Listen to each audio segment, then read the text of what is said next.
দেখো কতটা মজা নিচ্ছে, দেখো বড় বড় ঢেউ আসছে।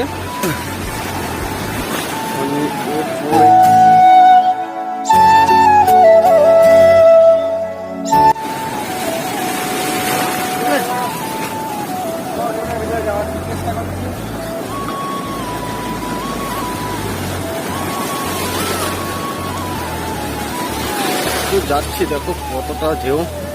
ওয়াও, যাচ্ছি আমরা, একটা বড় ঢেউ দিচ্ছে। ওই দেখো কোথায় নিয়ে চলে এসেছে, এই দেখো আমি পড়ে গেলাম, টেম্পার নেই। ও ভাই, কি পড়ে জল উঠে গেছে। তো বন্ধুরা, এখানে একটা তারা মাছ রয়েছে, তারা মাছ। তো আমি ধরছি, দেখি কেমন কিনা ধরে, তোমাদের দেখতে থাকো তোমরা। বন্ধুরা, মাছটা এখানে ধরছি।